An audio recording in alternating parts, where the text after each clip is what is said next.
Yo, what is up guys? It is Samool back again with another Epic 7 video for you guys today.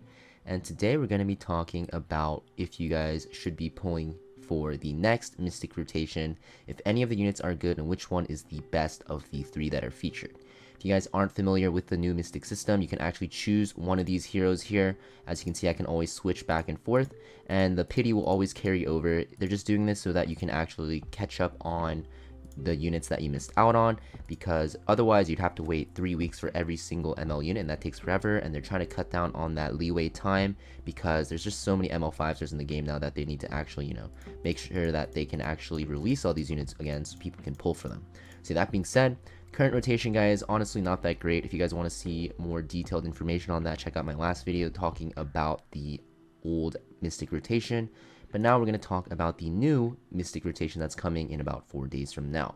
So yes, this rotation will be featuring Maid Chloe, Blood Moon Haste, and Martial Artist Ken. So we're going to go over all the skills for every one of the units, and we're also going to talk about Assassin Coli and if she is worth pulling for as well, because as you guys know, there is the 4-star pity system as well, though I don't really recommend it because it's just, not a good system in my opinion.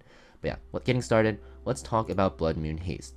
So Blood Moon Haste's skills, if you guys aren't familiar, because he's not really using the meta too much anymore, his S3 is a single target attack that will penetrate defense, and it cannot trigger a critical hit. And this will also heal your entire team. Now this damage will also increase proportional to your max HP, and also this acts as kind of like an Aureus because it decreases damage suffered by your allies when this is available. Now keep in mind this does not stack with Aureus, and it will only work with the best. So basically, if you have an Aureus on your team, Aureus will take priority over this. So yeah, that being said, pretty strong skill, very, very powerful. This does a lot of damage, especially if you just hold on to it and, just mitigate damage and then use it when you want to one-shot something. Heal is very, very nice as well. He is a soul weaver, but you're going to notice that he does pretty decent damage, and he has a lot of utility from his S2, which is going to be when an ally is revived, you will grant all allies a barrier and immunity for 1 turn, and will reset the cooldown of your Moon Slash. So very, very strong. This is primarily used as an Arbiter Villager counter. When Arbiter Villager was super broken in World Arena, first picked like almost every game, Blood Moon Haste was like the best answer to him because you could just one-shot him with your S3, give everyone a huge barrier, by the way. This barrier is like super large, and then just S3 right again and kill him again, and yeah, very, very powerful. Now, Blood Moon Haste is a good RB counter, but there's a million RB counters now, so you don't really see him in the meta because, like I said, Arbiter Villager isn't used that much. But Blood Moon Haste is also very decent against other revive units like Maid Chloe, even like Mercedes as well. His S1 is going to be a single target attack that has a 100% chance to dispel 1 buff. The damage dealt will increase proportional to your max HP. So yeah, very, very good skill as well because this does decent damage, and the dispel is very nice as well. You can see you can soul burn it as well to also ignore effect resist, making it very strong against like knights and soul weavers that will stack effect resist. Blood Moon Haste, honestly, I think he's a little underrated. He is not very strong in the current meta, but I don't think he's terrible. I think he's a pretty usable unit, especially if you pick him into revive units. Otherwise, he's not that great. You want to make sure you can pick him in the right situations, and he's a pretty strong pick in my opinion. Just not a lot of love for him anymore. You're only going to really use him in World Arena. For PvE, you can actually use him in Azamnak 13. I see people use him there because the eggs revive and you get a barrier, and also you have that strip on your S1, so pretty useful. But the only thing is he won't really speed up your runs, so just make it safer. So just keep that in mind. If you're looking for faster runs, Blood Moon Haste will not be a good option for you, but it is good for newer players trying to get into Azamnak 13. Next, let's talk about Martial Artist Ken. So yeah, a lot of mixed opinions on this guy.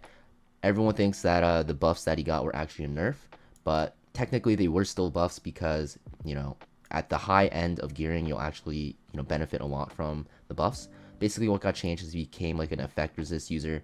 So you're going to see that his S3 is a attack that is AoE that will decrease defense and increase attack of himself, and this will always crit, so you don't need to really build crit damage on him or crit chance on him.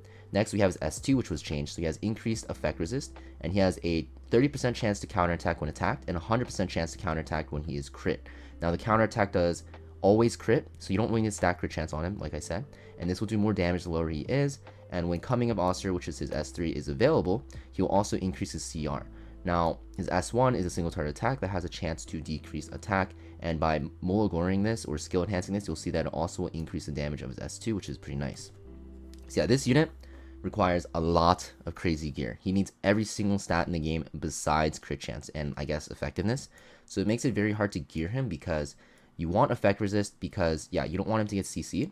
And the thing is, if you put a lot of your stats into effect resist, you're giving up more damage or more tankiness. And you don't want your martial artist Ken to not do damage because he needs to one-shot with his S2 essentially on weak units, on DPS units, damage dealers.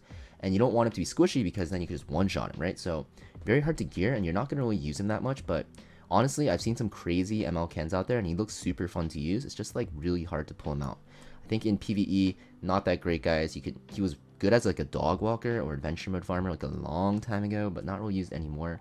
And in PvP, I guess you can use him in World Arena or in Guild Wars offense as a light bait, but for the most part, I don't think he's a good unit. I think he's one of the worst ML5s out there, and maybe if you give him some super crazy gear, he can be decent, but for the most part, for 99% of players, he's going to be a very, very bad option, so I don't really recommend him. Next, we have Maid Chloe. So Maid Chloe, I think, is the best of the bunch. She's a very, very flexible Soul Weaver. She used to be extremely OP, but after certain units came out, like Rimuru and other revive counter units, even Blood Moon Haste is good against her. She kind of fell out of the meta, right? But she's still a very good unit. You can still pick her in a lot of situations for World Arena. She can also be used in Arena defense. You can see her sometimes there as well. She's a pretty decent pick. So her S3 is an AoE buff that will give attack buff and revive, and will also revive dead allies to 20% HP, and this will also cleanse 2 debuffs, so very, very nice. S2 will be an effect resist buff to all of your allies, and at the start of your turn, you'll heal 2 allies that will scale with your max HP. And your S1 is a stun chance on a single target attack, and if the target is stunned after attack, you will increase CR of all allies except for yourself by 15%. This skill is super, super annoying. I swear, when I'm against the Maid Chloe, this is like an 80% chance, and it's super annoying. You can also see Maid Chloe's on like very surprising counter builds to annoy you on like Guild Wars defense or Arena defense. But for the most part, guys, yeah, she's mainly used as a cleanser and attack buffer. She's really good in aggressive teams because by having a revive buff with the attack buff, you don't have to worry too much about your units dying because they'll just revive right after. And the cleanse makes it so you can cleanse off, you know, any annoying blind or attack down or provokes off your team. And just make it so you can play super fast. She's a very aggressive Soul Weaver in my opinion, so if you like playing super aggressive comps, then I think she's a good option for you. She's very good in World Arena. She's a pretty decent pick in defense teams, like I said. And for PvE, guys, you can even use her in like Banshee 13 one-shot, especially if you're using like a Baiken, because her S3 is a 3-turn attack buff. The only thing is, if you use her as a Banshee attack buffer, keep in mind that when she S1s, she can proc a dual attack, which will mess up your run. So just keep that in mind. She's not the best option, but she is still usable. I think Maid Chloe is by far the best option of the 3. I think she's a very solid unit. Is she worth using your pity for? That is hard to say. For me personally, I don't think so anymore, but she's still a decent unit. If you're looking for an aggressive Soul Weaver, then be my guest. She's pretty waifu, and she's a pretty strong unit for PvP. So yeah, now let's talk about Assassin Coli. So Assassin Coli, very, very good opening unit. She's very fast. Her S3 is a single target attack that will stun, and when you kill an enemy with it, you will silence all the enemies, and this will scale proportional to your speed. Her S2 is going to be a chance to get attack buff. It'll be 100% if you Mulgore it, and you get stealth at the end of your turn. Her S1 is going to be a single target attack, and when you are stealth, you will do more damage, and will also give you a speed buff. This will also scale proportional to her speed. So yeah, she's a speed opener, mostly used as a counter initiator because you can just pretty much build her on full speed and crit damage, and she will basically one-shot units. If not one-shot, she will stun them and basically make it so they can't attack. And the stealth makes it so she can get a lot of turns off and cycle very quickly with the attack buff, or not the attack buff, the speed buff. So very, very strong unit in that regard. She's mostly compared to like Assassin Sid, although they work similarly. I personally think Assassin Sid is a little bit more consistent, but a Coli is still a good option as well. She's very fun to use. I think if you guys are looking for a option to counter cleave comps, Assassin Coli is decent if you have really good speed gear to match that speed and contest. So yeah, don't pity for it though, guys. I don't think it's worth it because I don't ever think 4 stars are worth pitying for unless you're like a super whale. So I think if you're going to pity anything on this, or at least pull for something on this with your Mystic Metals, I would pull for Maid Chloe. She's the best of the bunch. That being said, guys, I hope this Should You Pull video helped you out, guys, and I will see you guys in another video. Peace.